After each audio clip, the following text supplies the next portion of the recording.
Welcome to Q&A Selling Online, with answers to questions about creating an online empire, promoting products, or building a brand. Your host, private label and e-commerce entrepreneur, Quin and Brian. Welcome to the show, my friends. Today we have with us a special guest directly from Argentina. He is the CEO of the BSRdigital, Brian Roisentul. Brian, how's it going? Hey, man. Happy to be here. Thank you. It's a pleasure having you here, Brian. We spoke a few times, but this is the first time, I guess, that we're speaking and recording the conversation. It is. It's my pleasure to be here. So you, like I said in the intro, you're in Argentina. So you guys don't know what really cold weather is like here in Canada, do you? Well, actually, we do. I don't know if you are, of course, you know the brand Patagonia, right? Yeah. Patagonia is actually the southest part of the entire continent, and it's actually in Argentina. It's like the southest part of the world. Let's say, like they call it the end of the world.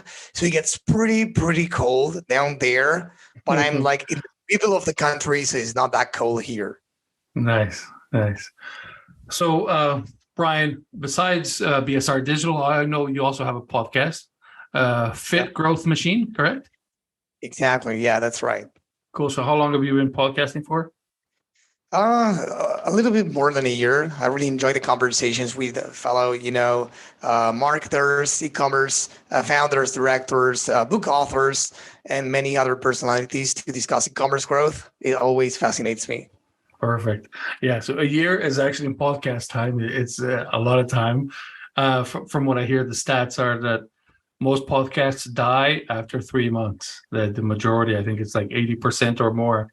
So you're past that. That's true. I actually had a really good team behind it, and I really appreciate their work every single week. They do the whole thing for me, and they keep me on track. So, what excites me the most about the podcast, it is said that during the first year you find your voice. So I'm there, right? But what excites me the most is that I'm not talking there alone, which is perfectly fine. I hear really amazing stories there, and I get a lot of ideas, right? And a lot of insights from other people because we work like in a bubble, events, yeah. We can go to conferences, online, offline, but when you work in your office, home, or wherever with your team, you're in your own flow, bubble, whatever. But when you work with somebody else in many other industries, it actually opens your mind a lot. Yeah, I agree with that. Same thing. When I started podcasting, one of the amazing things that I thought was, this is an excuse to meet anybody that I used to follow. People like, for example, I got to speak to Pam. I had 2 podcasts at one point. Well, I still have the 2 podcasts. Just the other one, Fail Fast podcast, was about some big failures and how people got out of it and what they did, what they didn't do, and all that stuff. And I even got to talk to Pamela Anderson, and that was nothing to do with business, but it was just somebody that I was at one point. I was thinking, I'm invincible. I can speak with anybody I want now because I have a reason and I can promote them. I have the tool. So it was incredible. So I started messaging people that at one point I thought were out of reach, and I start just messaging them, and it's incredible. So, wow, that's great. I mean, I don't know. It's a lot of pressure for me after you mentioned Pamela Anderson. It's like, okay, I need to to do some tweaking here. Yeah. Well, it's she's been around for a while, so she's not the same as the Baywatch times, right? So she has a more mature person, like business person too, plant-based, vegan, animal lover, and anyway, let's get into the business side of things. Tell me something. How did you get started? I'll give you the short version. We can stay forever here. But that's a great question, and I love to tell my story because I really learned a lot. I have won a lot and failed a lot. So I guess that will apply to your other podcasts. I have a lot of failures that I have learned from. So I got started as a software developer. I actually have a background in computer science, and I opened like my first, like, in the 2008 crisis in the US. From Argentina, I used to work for a US based company, right? And they shut down their operations, right? So I was out of a job as a developer, but there were some clients that in a great relationship with me and a partner back then. And they said, we don't have anybody to do the service anymore because they closed, they are gone. What can we do? And we said, hey, we will do it. And it was me from home working. We did like for around, I don't know, 3-4 years until we opened with another partner a software factory. 2010, we opened a software factory from 2008 when that happened, Yeah. So it was like 2 years, right? And it was great. I mean, we had fun. We hired the first employees. It was awesome. And then over time, we transitioned to marketing because we came up with a startup, a great idea back then, but not so great. And I will say why. And we raised funds, and we opened we had like a first startup. We had like, I don't know, 30 plus people with us. Everyone was older than we were because we were like in the early 20s. Yeah. So we were hiring people in the late 30s, 40s. And it was like they had children, they were married. And it was like, what the heck? I mean, how do I interview people older than me? How do I lead people older than me? And we didn't care. I mean, it's like we were okay with that. But from time to time, it's like the imposter syndrome, that everyone gets every time in a while. But it was a thing. And it was super fun. It was a tech startup. And after 2 years, the short version is that we needed to close that. But in the meantime, we opened the agency, a different version of the current agency I own today, in 2013. So it was a pretty good ride. The startup was super fun. I learned a lot.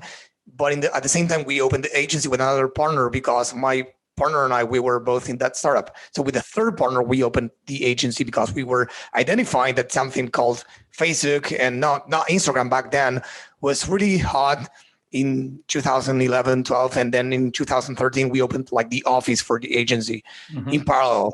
And then when we closed the startup, we went all in the agency doing organic and then lead gen. And then, of course, over time, e-commerce since then. And it was pretty fun, pretty different, right? And yeah, fast forward now, we help a lot of clients grow through paid ads, email marketing, e-commerce brands. And I will do a pause there. Nice. So let me ask you something, because you said you were a software developer. And one thing that I want to know is, as a software developer, if you're doing something and you find a need to automate something, or if there is like, I could do a tool out of this, do you make your own tool, or do you think, is it like cheaper just to, get a subscription to somebody else that already has that? Are you asking nowadays if you should build your own custom solution? No, I mean, if you are working and you want something just for yourself, do you go ahead and build it, or do you see if it exists? I'll always check if it exists. It's a rule of thumb for me. But then if it doesn't, back in the day, I did that. You got me. But now I don't anymore. It's been a while since my last implementation. So I'm kind of, I'm not the best at that anymore. Okay. Because I always wanted to be a software developer. So obviously I'm not. I always wanted to, but I have a thing that with severe ADHD, I cannot read a book. So videos, I can, even audio books, I can too. It's a little bit harder. But in actual a physical book, I can look at it, and next thing I know, I read a sentence, and I'm either in the middle of the book already, or I'm imagining something else, and I'm lost in my thoughts. So I could never even, I actually even signed up to get a bachelor's of computer science, and I started it. I could never proceed it, but my thoughts was when I know how to code everything, every time I need something, I'm just going to make it. I thought I'm going to make it all. Yeah, no, it's super fun to have the ability, as someone in the construction industry, to know that you have the capability or the ability to actually build something. It's a powerful thing. It's a powerful feeling. I'm with you there. I've done it many times, but sometimes same that happens to you with the books. I abandon in the middle because it's so complex. It's not that easy. Now things have, improved as in many industries, right? But it's really complex. And when you get into the nuances, you want to quit the program already. And it's like, okay, I will get a solution from. Yeah. Yeah, so I learned the basics of HTML, PHP. I actually started JavaScript and everything. And so I know tiny little bits. And I can look for errors and certain things, but I can't really build my own stuff. So, one thing I did one time, since you mentioned that, we were like, I don't know why we had this culture that we before having kids. I have 3-year-old twins, but before having them, we were with we went out to have dinner with my wife, and we waited for, I don't know, 2 hours to get a table at a restaurant we loved. And it's something people do here, like when you don't have kids, right? Otherwise it would be hell there. But yes. It's like, okay, we wait for an hour or two. And we really loved playing a game, like a silly game, but when those moments and I built that simple game so we could, because it wasn't available back then. And I built that game, it was many years ago, so we could play. And we were both entertained while we were waiting for the tables. It was kind of fun. Nice. So yeah, it is true. You have twins as well. So we did talk about that because I also have twins. Yeah. And mine are one of each, boy and a girl, and then I have an older girl. And yours were both of the Boy same. And a girl too. Yeah. Boy and a girl too. Yes. Oh, man.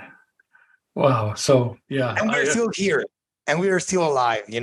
Yes, we're still here. And now mine go to school now. It started this year. So it's a whole new thing. It's for the first time in 9 years, because my oldest is 9, the first time in 9 years that I've ever had alone time like with my wife, without them. And it is so quiet that it's scary. Yeah, I know. All right, so back into the business side of things. BSRdigital is the agency that you created. You said it was you and 2 other co-founders. We had a different name in 2013, and then in late 2019, I bought them out. One of them actually left sooner because he went to the US. He traveled there where you're at, or sorry, to the US, not where you're at. Yeah. To go work there. It was a great opportunity, and he's still living there in California. And with the other one, he's a great friend of mine. Both of them are, and he's working in the food industry. He has a lot of businesses there, so he's thriving in that industry. But he wasn't able to keep up the 2 worlds, agency and the food businesses. It wasn't the thing. So yeah, I'm by myself since late 2019, helping e-commerce brands grow, and that's what we do. Yeah. Perfect. So what is your, I know you are the CEO, but what other tasks do you have in there? Do you just check at the end of the month and see how much revenue was made, or do you work there? I wish it was the first one. I mean, is there a shortcut for that? Is there a thing for that? No. I mean, to be honest, of course, I'm really hands-on, but I'm really one of these people, since, I'm far, far, far from knowing it all. And I don't ever want to know it all, and I know I will never do that.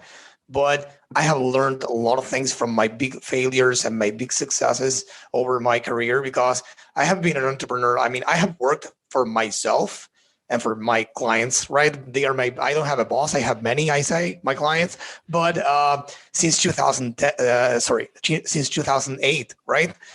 So it was it's a long time. I led a lot of teams in many disciplines, marketing, development, products, and so on, and sales. So I learned a lot.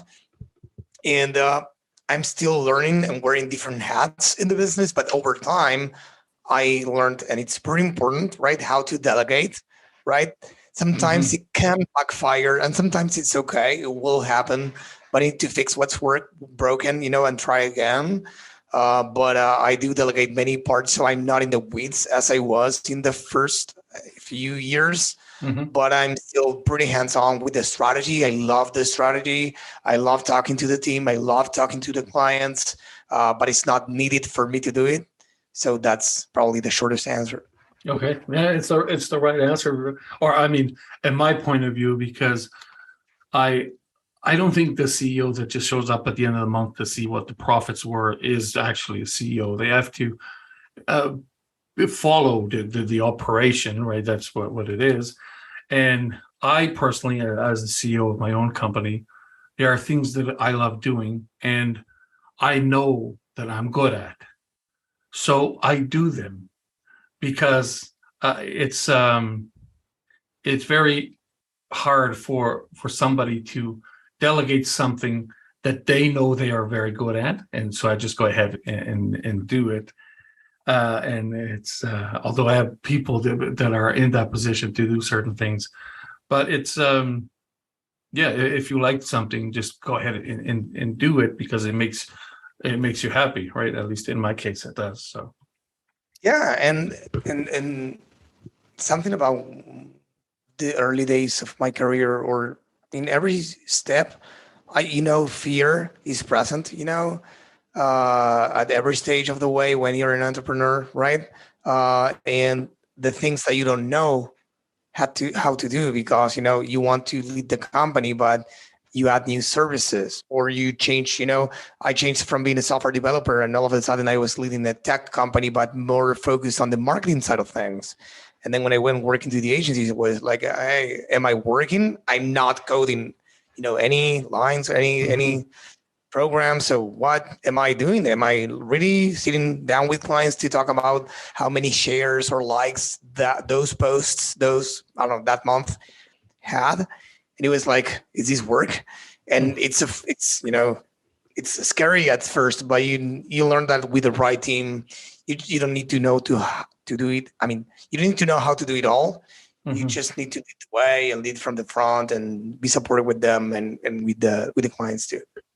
it's funny how many people that think that because you work in front of a computer, it's actually not work. And I personally know many. My wife used to be like that because normally when you use computers only for fun, for searching things, to go on Facebook, to play games, and you see somebody on a computer, you assume that they're doing leisure activities and not really working. But the truth is, I'm done with games. When I go on my computer, it's because I have work to do, right? If I don't have work to do, I get out of the computer. I don't just go play games. I go out of the computer and try to like give my eyes a break from staring at screens all day. So Yeah, we did have probably more fun in the past when we were developing some apps, because we needed to check the competitors' apps, and some of them were actually entertaining, and we needed to not play a game because they weren't games, but it's like, hey, you need to use Instagram but it's not the same as if you're doing it as an end user. You need to be. I have a friend here with me, like a neighbor, not a friend, a neighbor. He does scouting, like players scouting for the Liverpool, the European soccer yes, team. yes. And he does it like for from Latin America, for England. And he says, I need to watch football all the time, soccer for you guys, Yeah. soccer all the time. And it's like, but it's not that fun because I need to take notes. I need to watch some specific things, moves, and it's not like sitting back. But he's like, I get a call, and he's like, today, oh honey, today I need to watch this soccer game. Bring me chips and beer. It's part of the game. Otherwise, I gotta do my job right. Exactly, right? It's like having the best tools, which reminds me, I got to ask you. I know you are a geek in productivity. So what tools, developed by you or not, what tools do you use to help you with your productivity in the company or personal? What is it? Yeah, I mean, I will mention a few tools, but it's all about the processes that you have. You don't need to have many. There are plenty of books like these, Tiny Habits or Atomic Habits, and like the Perfect Day Formula, Perfect Week Formula, and many others. Or I don't know, one thing, the OKRs. There are many, many, many, many, many, depending on the industry you work in. There are more specific to your industry, but it's more about something that works for you. You need to start simple. I don't know. I have my own dashboard for tasks, like my tasks, nobody else's, my tasks. Mm-hmm. And I organize them in a certain way that I know that I can live with and keep organized. I add every single event during my day, whether it's only for myself or a call, right? If it's like check this, check that, and it's not a task, it's like a book time for me to do something, even if it's nothing, but I need the rest of the day for myself. I have these events blocked because the hardest part is not to have a to-do list. The hardest part is to go through it and do it, right? Sure. So when it is sad, and I read many books on this, and I'm grateful for them, because it's not only to have the task, it's to block a time to do those tasks, and then to defend the time. I don't know, from your boss on your team. It's like, I'm busy the rest of the day, because if it's a task for you, it doesn't exist. If someone comes and say, hey, I need this done, it's a task for you. If it's there, it must be important. So you better do it. Mm-hmm. So I have like these things. I have days of the week for different things. So marketing, sales, leadership, team, clients, different things, right? Education. I have one. It's not days, it's mornings. Mm-hmm. So I block my entire morning, and I have the calls after the afternoon. And it's really useful because I get to work on many things. And the education day is pretty fun. It's on Fridays. And of course, I won't lie, I'm not perfect, right? I look like perfect, but I'm not. No, I'm just kidding. I'm not perfect. And of course, it's like a diet. Sometimes you skip it and you say, oh, I had this. No worries. You can resume. It's not that you need to say, oh, I couldn't, do this event when it was planned. So heck, I won't ever do it. It's like, no. That's and about tools, I use many. One is pretty good for me. It's called Text Expander. Mm-hmm. It's only $3 last time I checked. And basically what it allows you to do is it's like text shortcuts. So it's like across platforms and devices. So if you're typing an email and you type all this, like you book a podcast call, follow-up email or whatever, you type the shortcut, like three letters or whatever, and it will, display the whole text. Yeah. And it has variables like a name, so you can type in the name, and that's all.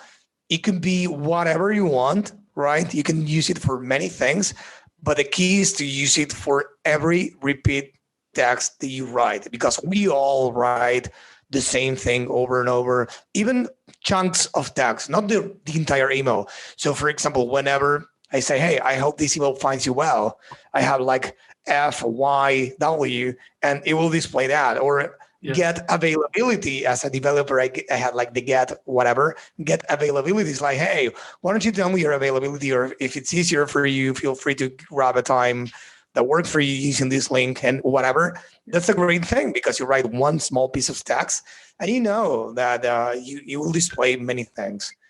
That app is great. I'm taking notes, because that's something like iPhone has, that when you text, you can create some, and I have like the OMW, right? It's like on my way, and there's like 3 or 4 that I use, and now that you're saying it, you can use for an entire sentence, right? You can write an entire email. You can write a sentence, even for the signature. I don't know, thanks, whatever. I know some people find that in the signature, but you can do it for whatever you want, and that's actually pretty cool, because I tend to write the same thing over and over for emails. Let's book an interview for the podcast, or hey, have you been able to check this email? Or hey, you whatever, right? Hey, your episode went live. Hey, here's the proposal for us to work together. Here's the agreement or whatever. It gives you all the structure for never repeating something again. And it's awesome. Every time I find myself writing something again, I say, hey, I will add this to Text Expander. Is because you don't need to have the app open. It's like it runs in the background, and you write like you typically write in Gmail or whatever email client you use. You write on another app or in the notes or in a ClickUp or Zoom, Slack, anything, right? So that's why I believe Text Expander is great, because you don't need to, basically write everything you have written once. Again, from time to time, when I find myself writing something for a second time or a third or a millionth time, then I will go to Text Expander and add that. But that's a great tool. Then I use, Sorry, let me ask you something. Yeah. Can you use that on, let's say, if you are in a Word document, or let's say Google Sheets or Skype too? Yeah. Anywhere. Slack, email, whatever. You can do it. It's not that you need to go to the app, write the shortcut. No. You can just live your life as usual. And it's very useful from the computer, of course, but from the mobile, I mean, it's awesome, because I find myself replying to emails from the phone many times, right? And it's like, okay, you have like a special keyword. So you need to switch keyword to the text expanders, and you just type in. But from the computer, is same as usual. Okay, I'm getting it. Yeah. So what else? So, I'm trying to think, but I think the most important thing here is to have processes that you can that are doable for you. If you are not, let's say, good at this, because I wasn't good at this, and I'm still not perfect at this. You can start small with something that you know that you can do. So I have, again, this task management tool. In this case, we use ClickUp for the agency. So I have my own dashboard. But even when I didn't have the team using that tool, I used that for myself, because I knew that I needed to have order, and I do the combo, like task plus blocking the time. So I knew that I would have the time, and also the routine of finishing the day. Again, I'm not perfect, but I try to do it every single day. Before finishing the day, I take a look at the pending task for the day or the task for the next one, so I know more or less what my day is going to look like, and see if I need to readjust. Because the worst that could happen to all of us when we use task management systems is to see many overdue tasks, because you feel overwhelmed. It's like, I will never be able to keep it up, and you forget about things. You just stop looking at it, and it's not something you should do. You should be okay with that. Understand that you cannot put 10 tasks for a day for yourself. It's not doable. So it's like, okay, you will understand your limits when you measure. That's the key, when you measure. And that's one thing. And the other one is if you can, living the mornings for yourself, for your work, not for yourself, for go reading a book, for whatever you do, work related, but not engaging in calls. If you can control that, that would be great, because you can, for me, it works. And the theme by morning, sales helps me stay focused in every aspect of the business, in my case, because I know that the day for sales or team or marketing or whatever will come, and I will have the opportunity to do those tasks during that morning, right? Yeah, I like that. You are definitely more organized than the regular entrepreneur that I know. I mean, there's always exceptions, and it seems like you're one of them. Unfortunately, I get distracted easily, so I need things that keep me on track, like Pomodoro techniques. I need apps, and I've tried certain tools like let's say Monday.com, for example. I've tried it. I've tried Asana and everything. Now, I find that the time it's going to take me to enter the tasks into all those sheets and everything, sometimes I can do the task faster than I would write what the task is and when I'm going to do it. Do you know what I mean? Yeah, 100%. That's why, everyone knows themselves better than everyone else, right? So you know what's doable for you and not for somebody else. So in my case, I totally relate with what you said because I try to keep the tasks for myself, not for the team, for myself, simple. I just don't add too many details. If I know that I will read the title and I will understand, that's all I need. I don't need anything. I need the due date and I need the title to understand what the task is about, but nothing else, nothing else. So if you go and create like the full task with a description or subtask or whatever, if that's where you say, hey, I'm complicating things. And again, if life was about one task, there weren't, task management systems, all stuff. So it's true that with one task or two, you can get away with it and faster without writing it up. But that's not why those tools are there in the first place, right? That's that. So you can scale it and say, oh, I try to unload my brain. So I always say the same thing. So my wife is like, at the middle of the night, he's like, I cannot sleep. I'm thinking about X, Y, and Z. I don't want to forget. Write it down. Write it down. It's a well-known thing to do, but it's like I use my notes, and sometimes my wife is like, what are you doing awake, Brian? He's like, I'm writing a quick notes. Let me, she knows me by now, but it's like, unload your brain. I need to do something next week. Okay. It's a task. I will set a date and I will forget about it. And then it's really nice when you see things that you have forgotten about popping up in your dashboard saying, hey, you need to do this. Oh, great. Thank you. So now tell me something. Let's go into the BSRdigital. Let's say I find BSRdigital.com. I am interested. I have this e-commerce brand that I launched, let's say a health-related brand, and I want to get into e-commerce. I contact you. What is the process? You go, you audit what I have. You see if they're. Tell me how do you do that? Yeah, that's a really interesting question. And first, we help brands in many industries, right? We specialize in a few, apparel and fashion, fitness, and some others. But over time, we work and we have worked with many industries. The important thing is to understand where they are at when we meet them. We categorize our clients into 3 phases: phase 0, 1, and 2. It's not how well they do or not. It's about their track record with regards to a platform or platforms that we are going to work with them on. So, for example, let's say you're a business and you are really good at, you have done a lot of Google ads, but you haven't done Instagram ads or whatever, right? Probably you're in different phases for different platforms. But if you're going to do only Facebook or only Google, we will treat you differently and the onboarding process will be differently. For instance, if you have done nothing, there's nothing to audit. Yeah. And there are many things to validate. On the flip side, we have clients hiring us for scale things up. So from 7 to 8 figures or from 6 to 7, right? So they want to scale things up. So they are doing well. They just want to get a professional team to scale faster, right? And in a solid way, to have the right systems, right team, and all stuff. So that's another thing. Things are working for you. There are plenty of things to audit, but the focus will be on how we help you grow, right? And it's a different thing. The third group is like those who have run many things, many efforts on a certain platform, but they're not getting the desired results. Many cases, right?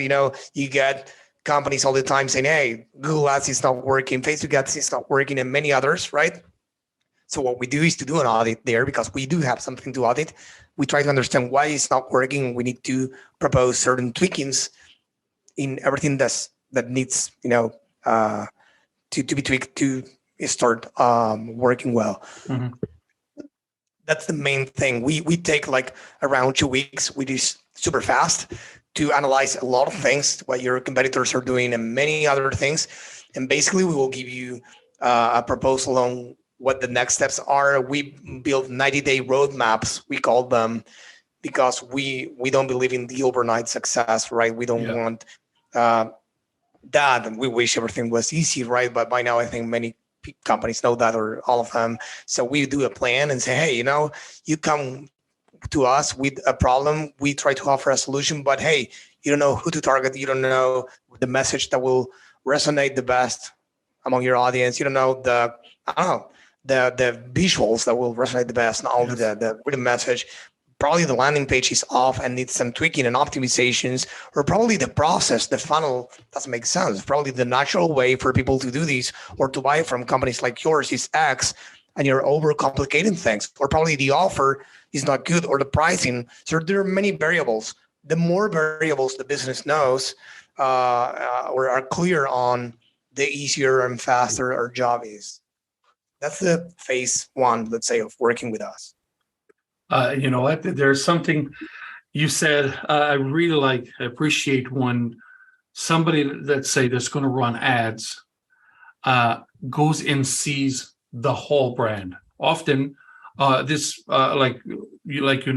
main niche is on Amazon, and I see a lot of the so-called PPC experts that when you want them to do PPC for you, they'll say, I'm going to do some keyword research and I'm going to run the ads. And that's it. They turn on the ads with keyword research, but they don't research the brand, right?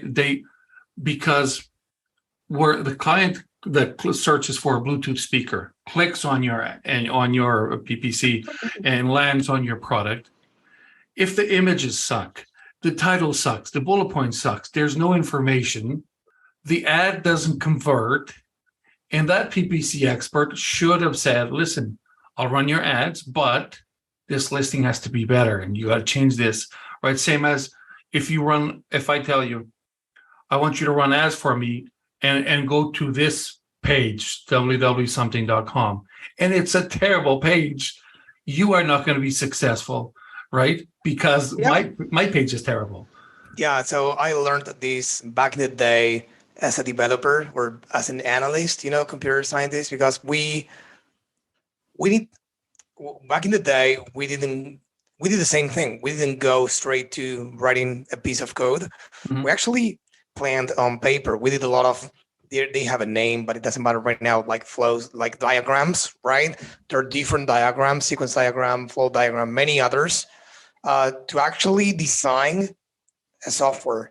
We can, make something work with, like a lamp. We can make it work with 2 wires or with 1,000.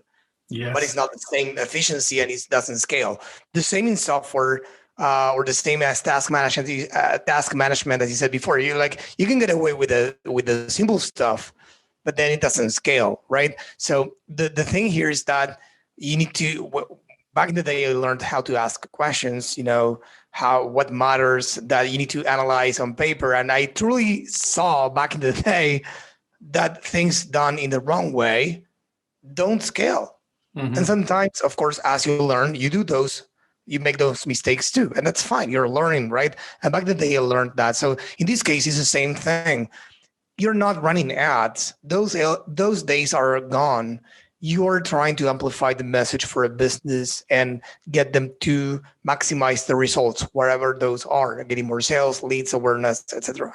And if you're there for them and you don't understand their numbers, you don't understand how they will consider your efforts successful, you don't understand the factors involved in the process, then you're doomed to failure. It's like you don't know what to expect. It's like take chances. I'll run ads, but that's a mistake I see. It's not their fault, but it's a mistake I see a lot of times from the companies. They get what they ask for. I need a freelancer. I need a contractor to run the ads for us. Okay. But why a contractor? No, because I need the ad guy, like the tech guy, I need someone to run the ads. And then they don't know how to control them, what they are doing, how to measure them. And they ask that person to do the whole thing. Hey, run the ads. Run the ads means, run the ads, create a strategy, find what's working, do competitors research, create the images, create the copy, create the videos, and please make my business explode and get to the next level. It's like, wow. I always say the same thing to those people. It's like, I would love to meet someone like that. Please let me know and I will hire them. I mean, it's the way it is, There's a team that It's even better when they say do all of that. Oh, and by the way, I don't have a budget. My budget is zero. Yeah, I mean, so that's why it's important to set reasonable goals and to find a partner that has, nowadays things have changed.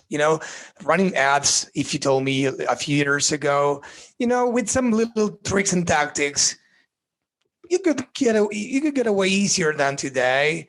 Probably an okay creative, okay copy, but you could be back in the day you could laser target your audience pretty well pre-iOS. I got approached, like I was approached by dropshipping stores, and many of them did pretty well. And it's like, oh, this is working. I have a business.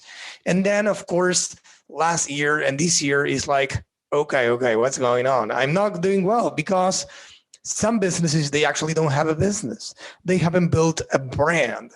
They sell products, and they got away with it for a few years if they created the business in the pandemic or before the iOS 13 update.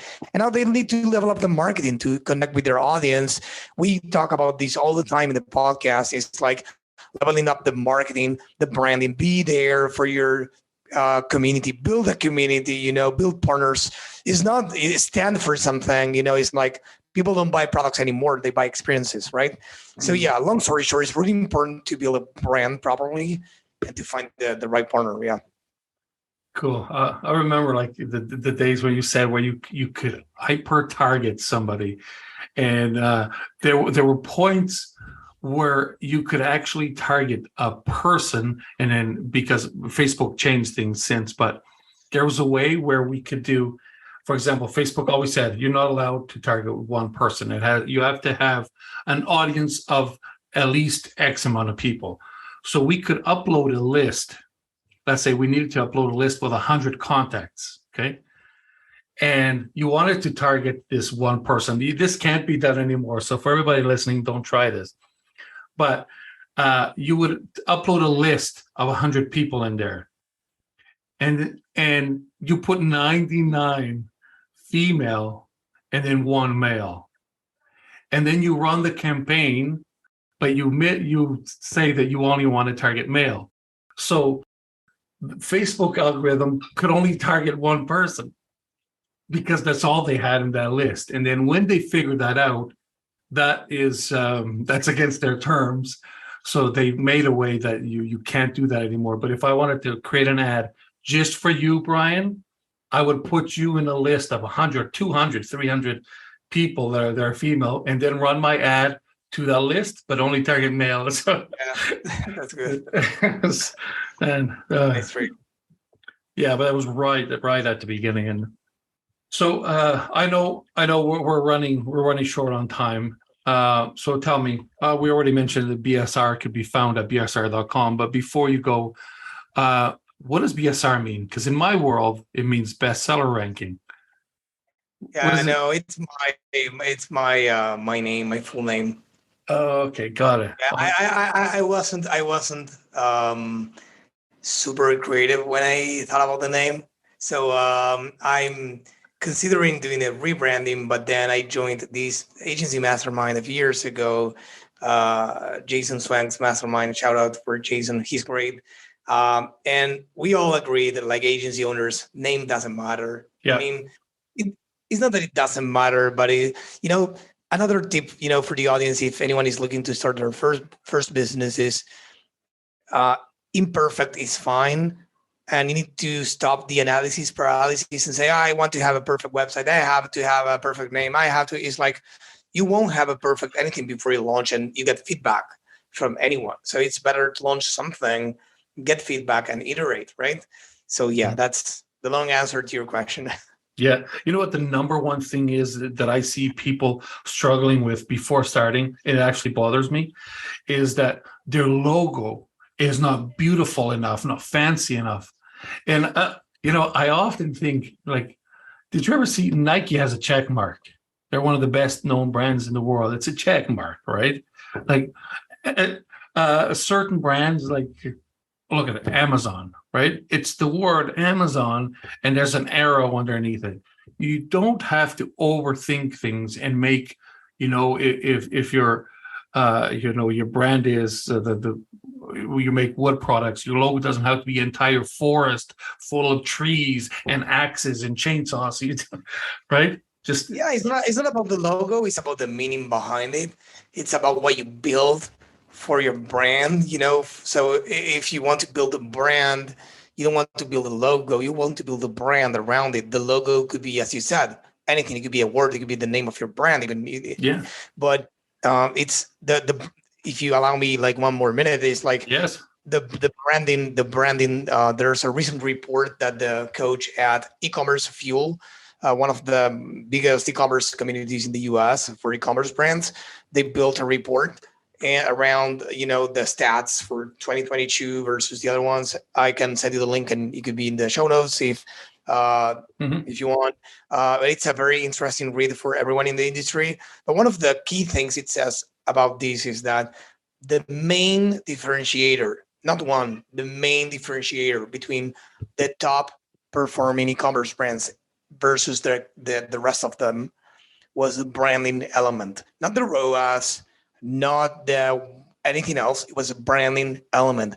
Many e-commerce brands thought that they were going to get away with having a Shopify store or whatever store and then run ads, and they need to build the branding. They need to start in square one. They need to get to know the audience, who they are. One of the first things we do in the onboarding phase is to ask about the avatars, and we help them build the avatars. And it's like, how do we do it? We do it in many times. We can go as deep as, trying to do focus groups to actually interview them and see who they are. We can start by assessing, getting demographics from previous customers, reading reviews, what they value, what they don't value, the emotional, the tangible benefits, many things, right? What they want, what they complain about, and to start getting to know them. Some clients I have heard that, some people I interviewed, I heard that they do a survey after they buy on their website to ask them a few things, so they get their opinion. Some of them send them surveys through email. That's okay too, but you need to get in touch with them. You need to be there. Customer support is not only to receive complaints, is also to be there for them. Some companies I interviewed, they even create products based on the customer feedback and input. They really create flavors or entire products, and they do early releases, private releases to them, so they can actually enhance the products before releasing to the public. So that's building a brand. Nice. I like that. So tell me, Brian, now the people that are listening, if they want to get their brand out there, they need help from you and explode their sales, and where would they go to find you? Yeah, they can go to BSRdigital.com. We are really, Q4 is almost here, holiday season, Black Friday, Cyber Monday, and everything else. So it's really important that you have your marketing dialed in, whether it's with us or not, but it's really important that you do it, because it's one of the, most expected time of the years for many, many brands. And if you don't have things in place or ready to kill it this season, you need to get started right now. Exactly. And make sure you have a lot of inventory. If you're going to go with, doesn't matter who you go, but if you have somebody that's going to be trying to grow your brand, and on top of that, on fourth quarter, make sure you have inventory. Yeah, for sure. Brian, thank you very much. It was a pleasure having you here. We should do this again. We should do some case studies or something, or go on a virtual tour of what you guys can do, because it's definitely very interesting. Thank you. It was my pleasure. I really enjoyed the conversation. Thank you. Thank you.